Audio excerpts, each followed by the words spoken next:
Hello, everyone, and welcome back to another exciting episode of Les Mains Passionnés. On behalf of West Tech, Sewline, and Karen Shibata, we welcome this month's special guest, Cuban-American artist, Miss Alina Mata. Genre, abstract art in acrylic, face painting and body art, wine and paint events, commissioned art. Profile, Ms. Alina Mata, self-taught artist, artisan, and art teacher, prior instructor with Young Rembrandts, owner of Wet Your Whistle art painting events, featuring wine and paint events. Also, teaching art basics to all ages. The following is the artist's text and narration. Let's begin. As a Cuban-American artist, please share with us your background and how you began your interest and passion in creating art and painting. Thank you so much for having me. In 1968, my mom, sister, and I flew from Cuba to Florida to escape the communist government. They gave us clothing and vaccinations when we arrived. I still have the coat the U.S. authorities gave me. I was about 5 years old. We left because my mom didn't want us sent to the government work camps. I think when you turned 13, you had to work in the government camps. My mom was sick at this time and malnutritioned because she gave us her food rations. As a little girl, I remember being in Cuba drawing and having a plastic tablecloth with flower patterns and texture to it. You know I love flowers and nature. I was around 4 years old. I used to rub the flowered tablecloth image onto paper with a pencil to kind of create a duplicate carbon copy of the flowers. And from there, I started tracing the images. And after that, I actually started sketching with pencil and colored pencils. I actually have sketches from when I was very, very young from this time in my life. I would like to share them with you because I saved them. They were important to me. No one else, but these drawings were important to me. It's interesting. One of my favorite things in life as a child was a Japanese calendar. It was full of wonderful textured paper featuring birds, bamboo, and leaves.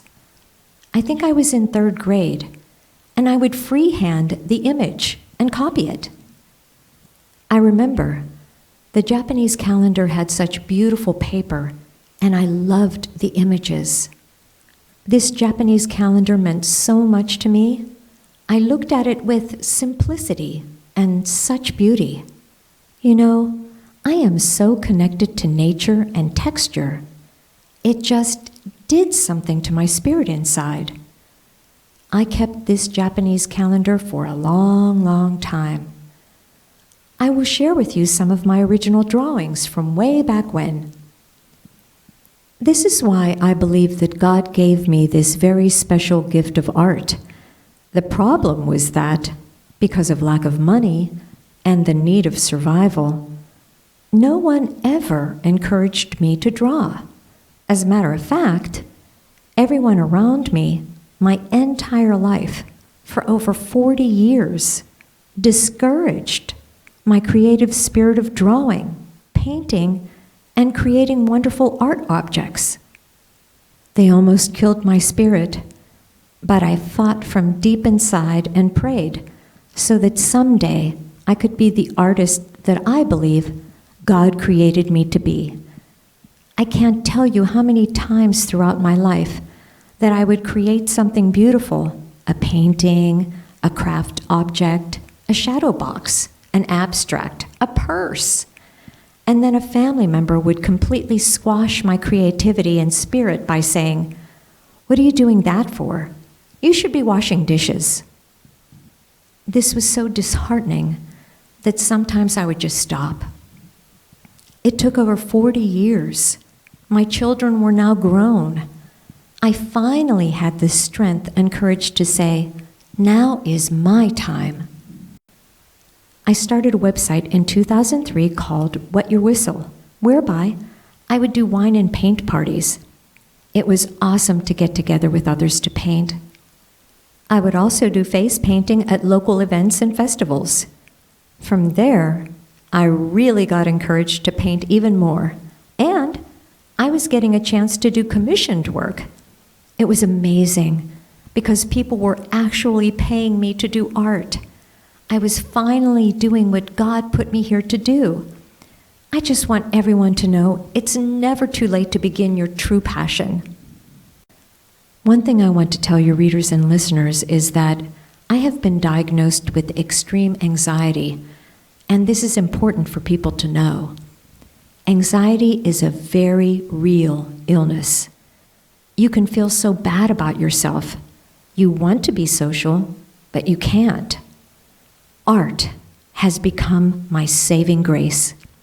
I do take medicine and it really helps, but it is art that has allowed my spirit to grow, and it allows me to create with so many others in a social setting. I never thought I could stand in front of so many people and teach art. My passion in art really came true. When you create your art, what inspires your design elements and ideas? It's my love of nature. When I look at things, I look at texture and layers. I also love recycled stuff, like dryer sheets. I am always thinking about what can I reuse to create art. I am also very drawn to circles and wavy lines and things that are curved. I'm not that attracted to geometric lines. When you look around my home, you'll see I love movement in objects, overlapping circles and movement. I incorporate this style into my art. I am so attracted to wiggly lines, not those straight ones. What tips would you give to a beginner who wants to create art but has never tried it before? Whatever medium you choose, just start. Put it down on paper or paint what your spirit feels. A collage, for example. Just put it on the paper. Don't fear anything. Just start by putting a mark on a piece of paper. It's the process and the journey of getting to create your piece. You have to enjoy the journey. I have been told by peers and teachers, no, do it this way. Well, that may be the right way to them, but you are not like anybody else. You have to create art from you, what you want to express. I've been told, no, don't use that sponge, or no, don't use that brush. But now I'm like, wait, this is what I want to use, and this is what I like to create. So I'm going to use what I want. What art tools do you recommend? You can use a sponge, a hairbrush, you can use your fingers, you can even use your body. Use what you have available to create. Just get started and put something down on paper, or canvas, or fabric, or whatever. Don't ever limit yourself. I did want to mention that I create art shadow boxes and that one of the best scissors on the market that I use are Sewline scissors. They are so sharp and cut so easily with precision, I love them. Another item that I use regularly, not only in my art, but for other craft uses, is the Sewline glue sticks. They work great. Well, thank you for that. What role do you believe you as the artist has in our society? My artistic spirit says you have to stay true to yourself. Ask yourself, who are you? Keep building upon who you are as your true self. You can lose yourself by being a people pleaser. If you can really hone in on yourself, you go through life's challenges, both good and bad. If you can stay true to yourself and learn, you will save yourself in the long run. You can't be happy by making others happy all the time. You have to be happy inside and have peace inside.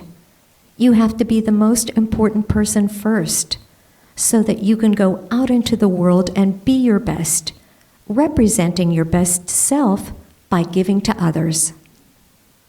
I think, especially women, we don't love ourselves enough. We don't stick up for ourselves enough. If you don't love yourself, you can't go out into the world and represent love. In order to be in good relationships and develop, you have to love yourself first, to give that love to others. Art has given me a new way of looking at and perceiving love. Art can help you to discover true self. Art can help you to love yourself and others better. Art gives me a self-esteem that was almost completely gone by all those people in my life that discouraged me. Isn't it strange that the people that are the closest to you and that say they love you, those are the ones that bring you down and don't believe in you or your art or your passion? But thank God for the strangers that come up to you and say, "I love your art," or "What a beautiful piece." I get more appreciation from strangers. Abstract art has given me the freedom to let go. It doesn't have to be perfection. It is okay to splatter paint. Use your fingers. So what if they get dirty? Listen to your inner spirit. Don't let society dictate your artistic abilities. You sometimes have to go through bad things in order to get that fire inside of you to do good. Don't take things for granted and know that we are all connected. Don't let anyone kill your spirit. Block them out. One of my sincere inspirations is the fabulous Japanese artist Yayoi Kusama and her story. Her parents took away her art supplies and she fell into Great Depression. The male artist in her life would steal her tremendous ideas. Back then, it was all about the work of male artists. She spiraled downhill. She was not recognized for her greatness, but she persevered and she never gave up on herself as an artist.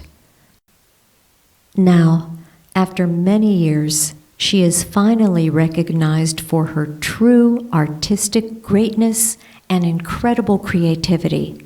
And we too can overcome, just like her. What are your new goals for 2023 and/or what would be your dream work for the future? Even though I am a self-taught artist, I have been teaching art, holding wine and paint parties, face painting events, and even producing commissioned art pieces. My goal for the future is a focus on independent art study involving new techniques and colors. I am going to journal and keep lots of notes from all of the online videos that inspire me. I am also creating my special at-home studio for larger projects. My goal is I want to really find and develop my unique style of painting, and that will come by me discovering my truest self. I am blocking out any voice that is not positive. No negativity for me, only good vibes. My dream is to bring happiness through art and to bring joy to those who view my work. I want people to have an emotional reaction to my art, whether good or bad. I want an emotional reaction. Please give us an update of any future events, classes, new designs or works, or exhibitions that you have scheduled for 2023. I have wine and paint events scheduled for the near future, and I also have private basic art instruction that I teach to children and adults. It is my hope that I will have a gallery exhibition of my work in San Diego, California, in the Art District in 2023. I am so excited to create new pieces for this potential fabulous opportunity. I am finally transitioning deeply into the artist that I was meant to be, and I hope all of you also fill your spirit with the desire to follow your passions in art or whatever they may be. Stand up for yourself and your art. Thank you so much for this interview. And that concludes another exciting episode of Les Mains Passionnés. On behalf of Westech, Sewline, and Karen Shibata, we thank our special guest, artist, artisan, art teacher, Alina Mata. And for more information on Alina, see www.alinamata.com. And always remember to get inspired and create.